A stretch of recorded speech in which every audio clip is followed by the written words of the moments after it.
Bora pessoal, Thales Veríssimo Lima, e vamos para aquele nosso bate-papo aqui quase diário no trajeto do trabalho. Mas eu peço que curta o vídeo, inscreva-se, compartilhe aí nos grupos do WhatsApp, ative o sininho de notificação para receber os diversos vídeos que a gente publica durante o dia. E o assunto que eu quero trazer hoje aqui é sobre um comentário que eu vi em um vídeo, inclusive publicado essa manhã, de um rapaz que levantou aquela história do advogado que entrou na sala de ressonância magnética e tomou um tiro com a própria arma.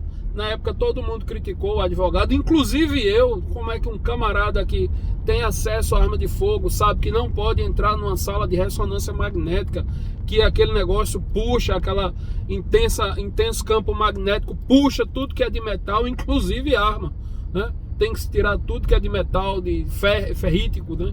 E tem a liga de ferro como componente do objeto, tem que tirar porque aquele negócio puxa. E o rapaz foi atingido, todo mundo acompanhou esse caso aí, foi atingido, só que o desdobramento não foi publicado da mesma forma e intensidade que a notícia, né? A notícia é: advogado armado entra na sala de ressonância magnética e toma um tiro com a própria arma.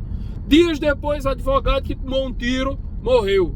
Pois bem, todo mundo criticou, inclusive eu. Que burro, né, a crítica. Mas ninguém disse depois o que de fato aconteceu. Pois bem, o que aconteceu foi o seguinte: o exame não era do advogado, o exame era da mãe do advogado, que parece que era uma pessoa que tinha alguma doença lá, alguma dificuldade mental e tal, já era uma pessoa idosa, e o advogado tinha ficado do lado de fora, como recomenda, né? Com sua arma, obviamente, devia ter porte para estar armado no hospital, deveria ter porte, claro, mas ficou fora da sala.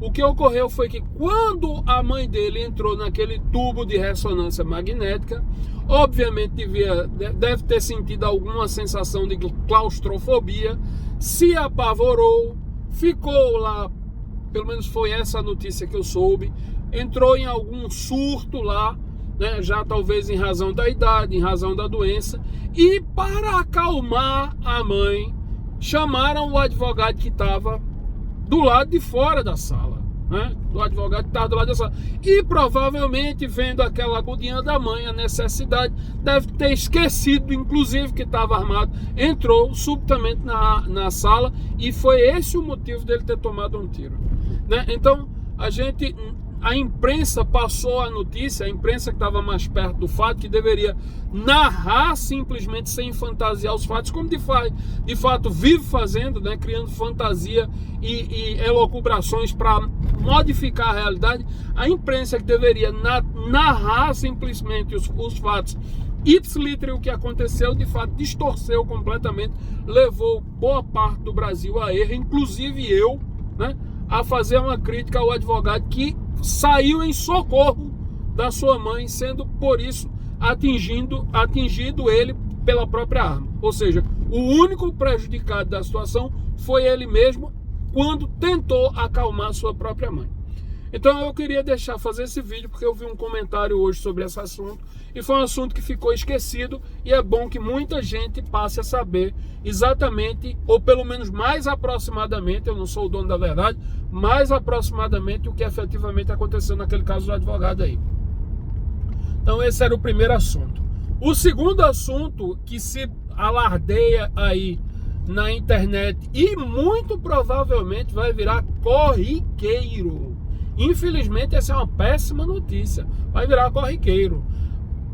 Ir a clubes de tiro vai ser uma situação de ir a arapucas, armadilhas preparadas já. Vocês viram? Também eu não sei como é que o CAC vai pegar 3 fuzis para ir para um clube de tiro, sabendo que não pode ter um porte de arma, né? Se a pessoa quer ir com 3 fuzis, deveria seguir, com todo respeito ao CAC, ao colega CAC aí de São Paulo, do Rio parece, deveria ir com a escolta armada, saía muito mais barato. Perdeu 3 fuzis, um pelo outro aí da Taurus, e as outras armas, quer dizer, perdeu pelo menos aí uns 50, 60 mil reais facilmente, por esse valor, para ir com esse montão de arma de uma vez só. E teve sorte que não perdeu a vida. um montão de armas de uma vez só para o clube de tiro deveria ir com escolta armada, né? Contratar aí um segurança armado de alguma empresa para o trajeto casa-clube, clube-casa, já que a gente não tem porte mais de trânsito para defender o acervo. Então, a situação aí que estão falando, eu não sei sinceramente com base em quê, não sei se vazou alguma minuta dos decretos, e provavelmente, por mais que tenha vazado, não é oficial. Comenta-se que não vai ter mais porte de trânsito, né? Inclusive eu tenho apostado 2 fichas em 3 que talvez tivesse. Eu apostaria, ainda aposto, porque realmente, se não houver porte de trânsito, essa situação de assalto na saída do clube vai ser recorrente, né? Eu acho que o intuito do governo, das duas, uma, que todo mundo sabe que ele quer acabar o esporte de tiro, isso é certo, mas talvez queira dar, fazer de forma indireta com que as armas adquiridas legalmente pelos CACs sejam transferidas de forma ilegalmente por meio de crimes para os criminosos.